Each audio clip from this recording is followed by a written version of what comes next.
eu já mudei o meu IPCA para 6,70. Se o câmbio continuar ajudando, é capaz de cair mais ainda e fechar o ano aí em 6,5. Então a gente vai deixar de ter uma inflação, como nós chegamos a ter, perto de 11%, para uma inflação abaixo de 7%. É uma bela desaceleração. A respeito da redução do índice de inflação aqui no Brasil, eu converso agora com Pedro Paulo Silveira, economista-chefe da Nova Futura Corretora. O que aconteceu? Bom, a gente já tinha uma pressão muito forte no ano passado e que continua existindo no primeiro trimestre, nos primeiros meses desse ano, é por conta dos alimentos, energia elétrica, né, e câmbio. E a partir de fevereiro, da metade de fevereiro em particular, a energia elétrica começou a cair, ela começou a ficar negativa para os consumidores da região sudeste, centro-oeste, sul, nordeste. O câmbio começou a se apreciar, né? O real começou a ficar melhor em relação ao dólar, o dólar começou a cair, e a pressão sobre os alimentos, que estava muito forte por conta da chuva, particularmente sobre os in natura, começou a reduzir.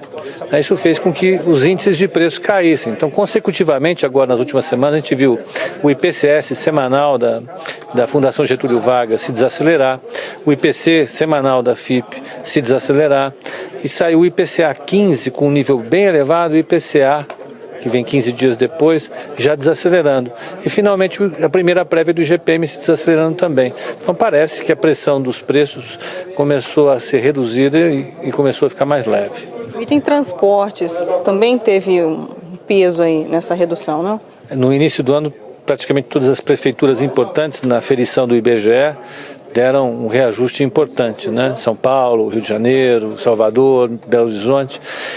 Pesou forte em janeiro e metade de fevereiro. Agora essa pressão já arrefeceu, né? No IPCA, se você pegar o último que foi medido de fevereiro, a pressão é muito menor. Se concentrou basicamente em Brasília, se eu não me engano um pouco ainda em Belo Horizonte, mas São Paulo e Rio já estão zeradas com essa pressão. Já não tem mais pressão aí no transporte urbano e interurbano como tivemos em janeiro e fevereiro. Já fica mais fácil para os economistas apresentarem uma projeção para a inflação esse ano? A inflação ela não deve fugir muito do que a gente tinha imaginado antes. Eu tinha feito uma projeção de 7,10, 7,20, levando em consideração a manutenção dos preços administrados, né, energia elétrica, gasolina, e deixando os preços livres subindo na média do ano passado, daí esses 7 e pouco. Mas com a redução do preço da energia elétrica, que já foi anunciada agora, com a mudança da bandeira, de bandeira vermelha em janeiro para bandeira verde em abril, eu já mudei o meu IPCA para 6,70. Se o câmbio continuar ajudando, é capaz de cair mais ainda e fechar o ano aí em 6,5. Então a gente vai deixar de ter uma inflação, como nós chegamos a ter, perto de 11%, para uma inflação abaixo de 7%. É uma bela desaceleração. E o impacto disso em outros segmentos da economia? Acho que é importante. A pressão sobre a renda das famílias vai diminuir. Com isso, ajuda a compensar um pouco o efeito do desemprego, a compensar um pouco o efeito da contração econômica forte que a gente está observando no país. A gente deve fechar esse ano com uma queda, uma nova contração em torno de 4,20. E pensar na deflação na Europa realmente não é um motivo de comemoração ainda, né? O problema é que nós tivemos uma inflação muito forte com uma contração também muito forte. Isso é um evento muito ruim.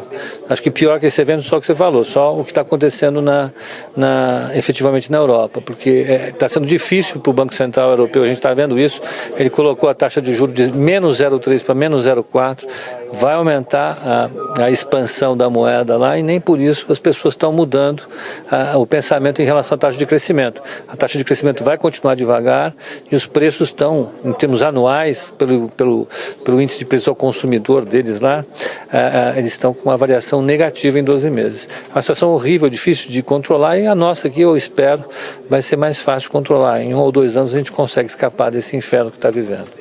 E aí a inflação iria para o centro da meta do governo, nesse período que você falou?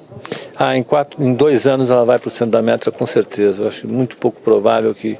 o centro da meta ou perto dele, né, fora daquela região, estourando o teto da meta. Se tiver um viés, é muito mais para o centro da meta. Eu acho que isso com certeza vai acontecer em 1 ano e meio, 2 anos no máximo. Esse centro da meta de 4,5% ao ano. E a política monetária do Banco Central, o que se espera a partir de agora? Provavelmente ele começa a derrubar a taxa de juros a partir de agosto. Eu acredito num valor modesto de 0,25 e fecho o ano aí próximo de 13,25. O ano que vem pode fechar com uma taxa de juros próxima a 11%. Risco político pode alterar este cenário? Com certeza, se a crise política ela for resolvida e rapidamente, né, e como se desenha que esteja acontecendo, a percepção de risco em relação ao Brasil muda, né? Toda essa questão inflação, câmbio, juro, muda, né, e muda para melhor. Acho que a inflação caminha mais rápido para o centro da meta, né, o câmbio vai ter uma oscilação mais moderada e efetivamente as taxas de juros podem cair, ajudando a economia a se recuperar mais rápido. Isso confere mais confiança aos investidores brasileiros? Com certeza, eu acho que já é resultado de um aumento da confiança, né? Se a crise política se resolve efetivamente, o nível de confiança em relação ao país aumenta. E é esse nível de confiança que faz com que os preços caiam, por exemplo, ou deixem de subir, a taxa de juros também caia, porque o risco percebido reduz. Tem uma relação é um ciclo vicioso que é retomado e que faz com que a economia, a confiança e os preços entrem num ciclo melhor do que estavam até pouco tempo atrás. Como este clima é percebido aqui na corretora, vocês, participantes do mercado? Com certeza a gente vê os fluxos aumentarem, né, para a Bolsa. Os clientes aumentam o volume de operações em Bolsa, os ativos começam a se valorizar, né, nos mercados futuros também ficam mais movimentados, os estrangeiros ficam mais animados, os investidores domésticos também, aumenta o volume, fica todo mundo mais feliz com a crise política se resolvendo. Quando acontece algum fato marcante na política, como é que é o clima aqui na corretora? Fica mais agitado, porque as posições mudam rapidamente, né? De otimista para pessimista, de pessimista para otimista, então isso gera uma volatilidade, como é chamado, e isso demanda mais os serviços da corretora. Pedro Paulo Silveira, muito obrigada pela sua participação mais uma vez e participação tão especial aqui na Dukascop TV. Eu que agradeço o convite, Luciane. Até breve. Luciene Miranda para o São Paulo Direct da Dukascop TV.